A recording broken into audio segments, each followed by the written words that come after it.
Okay. What I'm doing here, I want to show you something that I've learned over the years about assets and liabilities. Okay, a lot of people don't understand that what that is, what that entails. I should say. Go here, still learning this Zoom thing. Okay, okay. Job,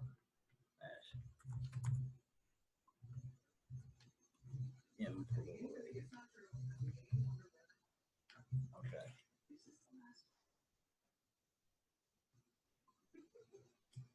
What you gotta understand, people, is that you are a liability to an employer. Why? Tell you why you're a liability to an employer. You are expected to get paid. Okay, it's money going out. That's why you're asset a liability. Understand what assets and liabilities are. Assets and liabilities, plain simple, is that money going out is a liability. Assets, money coming in. Okay. All right. Self-employed people. Okay. Yes, self-employed. And I've ran this quadrant before, showing you how people work. Well, I'm going to run the same thing on how you got to understand why you are in some of the self-employed. Okay. Part of it's an asset because you're your own bad boss. Liabilities is that your time is not yours. Okay. The buck stops with you. Okay. Usually you're a solo act. You're by yourself. Great. Yeah, you own your own boss, but if you don't work, you don't get paid. Okay.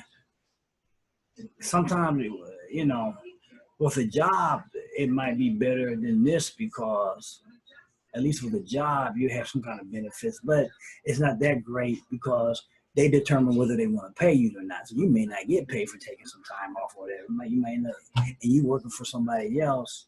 Okay, if you understand that, these are really kind of liabilities. Let's put it this way. Okay, on this side of the quadrant, business owner.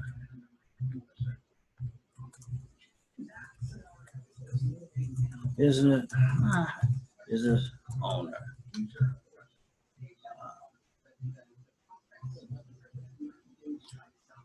Business owner, and down here we call investor. Okay, these are three things that you have to understand why you may be in liability and got to understand the difference between the liability and asset factors and where you are working at. Okay, one, as an employee, okay, like we said, you pay the highest taxes over here. That's what I said in the last video talking about the cash flow quadrant. You pay you 95. Let's put it this way: 95%. What's going on here? Come on, 95% of y'all over here pay the highest taxes. Highest tax bracket.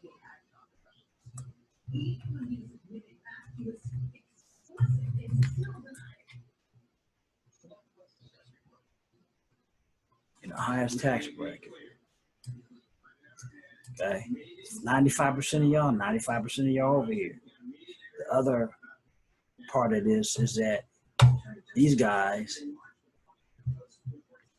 pay second highest taxes.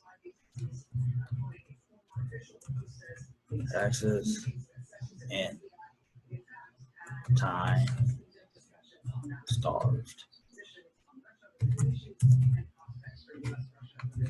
You mean time starved? Well, you're a solo act. You're responsible. As a self-employed person, as I said before, you are responsible for everything that goes on here. Like I said, you don't own anything over here, so you're basically uh, bound to what a job tells you what you to do. You are bound to a job here. Okay, you are bound to somebody else's things, but then you're bound to what you created here. So these are two hardest and the highest paying taxes. You got to work more, 70, 80 hours. Let's say 70.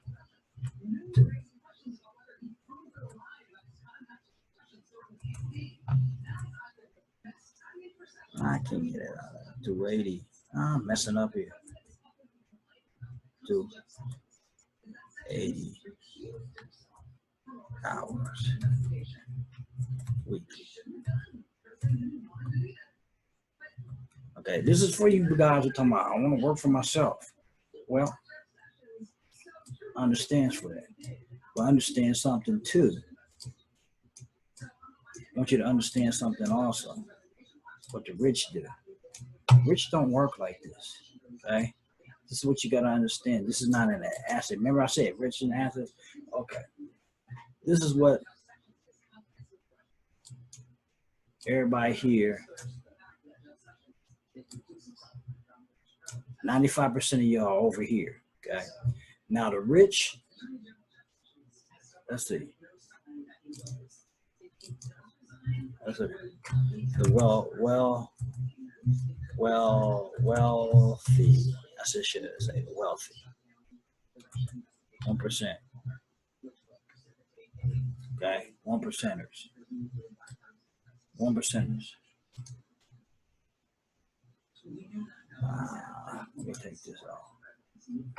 Let me get this off. This was wrong right there. Okay. Let me draw this here. There's a liability here. Yeah.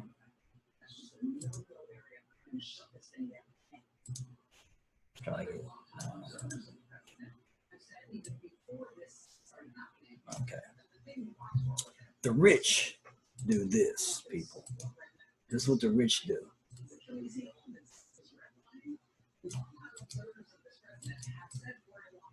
On this side of the quadrant, the highest tax bracket, first highest, second highest. They pay little to no taxes because how they make their money through systems and asset building. Once you start understanding this, then you make better decisions about what you're doing. Why do you work another job when you're working it to make more money? But you're not making any more money because you're paying more in this. This puts you in a higher tax packet to pay more higher taxes. So you guys that are out there, listen to me. You guys that are out there working a second job, making a third job, I understand, but understand this. All you're doing is paying more taxes out there and you're getting less back in your pocket. So your best bet, if you want more money, is to learn to start a business. How you learn to start a business? Well, the best way right now, and I said this in the other one, okay, starting a business, granted, traditionally, is hard. Most startups, well, let me put it, most startups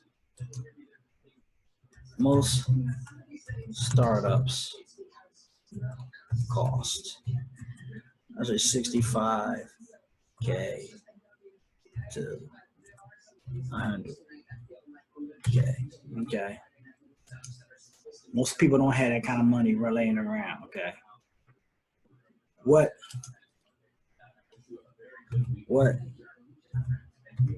is the best way to get into business today? Direct sales. Okay. What's the best way to get into business today?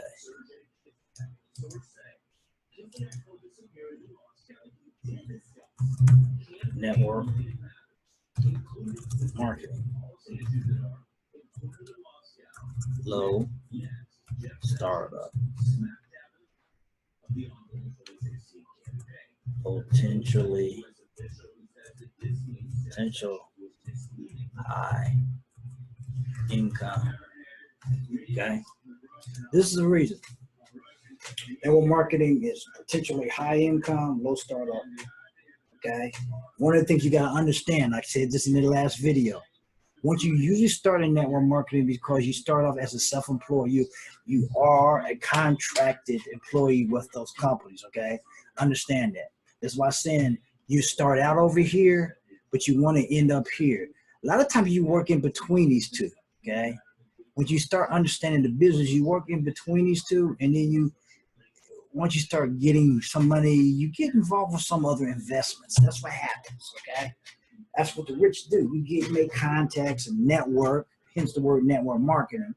Okay. But understand the low startup cost of network marketing, very low. I say, what's the low startup cost?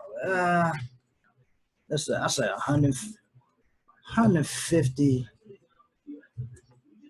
to 500. People say, well, that's not low. Well, that's compared to 100K. That's low to start up in a business that has a potential. Okay, that has a potential to make six figures. Okay, has a potential. Okay, this has a potential to be up here, make six figures. So understanding that you have the potential, low startup cost, high potential to make six figures in this business. But I wanted you to understand the difference between assets and liabilities. Okay, understand assets put money in your pocket, liabilities take money out of it. Houses are liabilities. Okay, because you don't own them, you don't own them. You ever notice the rich that they buy houses and sell them off in a couple of years? They use them as a cash cow. Okay, they turn their liabilities into an asset because they understand. They understand the liabilities of a home. Okay, because you got to fix them up. Even if you pay off the mortgage, you still got real estate tax. You still got liabilities, property, all the stuff you got to fix up all the time. That's what makes it a liability. Not to say that you shouldn't own a house. That's not what we're saying here. What we're trying to get you to understand is that a house is a liability. Just to understand the difference between assets and liabilities. Understanding this, then you make better decisions on what you do. Okay. With that being said, I hope you got value from what in this video. Hope that helps you. Share this out to your friends and family and people who are looking to get in business or understand any financial things. Let me start here.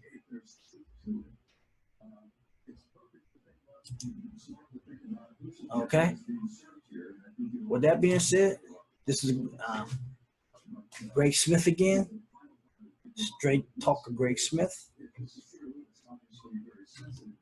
Hope you share this. Hope you have a great rest of your evening.